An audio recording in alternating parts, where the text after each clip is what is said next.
Sot do të flasim për CPU-n dhe pajisjet periferike, mënyrën se si ato komunikojnë mes tyre. Çfarë është CPU-ja? CPU ose njësia qendrore e përpunimit konsiderohet si truri i kompjuterit. Ajo ekzekuton instruksionet e programeve, kryen llogaritjet matematikore dhe merr vendime logjike. CPU-ja përbëhet nga control unit, ALU, regjistrat dhe cache memory. Control unit drejton gjithçka që ndodh brenda procesorit, vendos cilat instruksione ekzekutohen dhe në çfarë radhe. ALU kryen veprimet matematikore dhe logjike, dhe regjistrat janë memorje të vogla dhe më të shpejta, mbajnë të dhënat që CPU përdor aktualisht, ndërsa cache memory është memorje shumë e shpejtë që ruan të dhënat e përdorura shpesh, ndihmon CPU-n që të mos presë RAM-in. Si funksionon CPU-ja dhe modeli i von Neumannit? CPU punon sipas modelit të von Neumannit, ku programet dhe të dhënat ruhen në të njëjtën memorje. Hapat kryesor janë fetch, tërheq instruksionin nga memorja, decode e përkthen instruksionin, execute e ekzekuton instruksionin.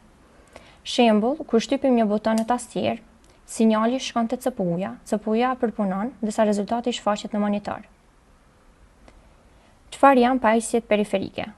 Pajisjet periferike janë pajisje që lidhen me kompjuterin, por nuk janë pjesë të CPU-s.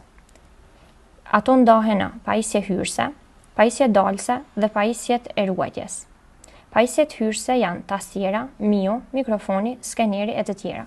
Pajisjet dalëse, monitori, printeri, altoparlantët, ndërsa pajisjet e ruajtjes USB, SSD, karta memorje.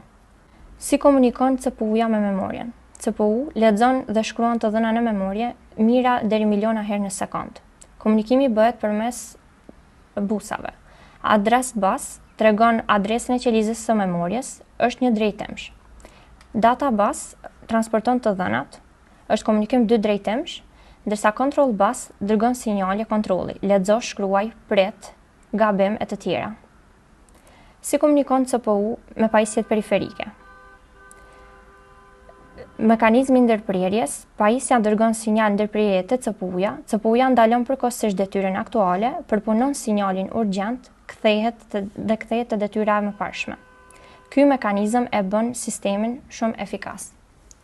Faleminderit për vëmendjen. Nëse keni pyetje të tjera rreth temës, mund të vizitoni linkjet e mëparshme.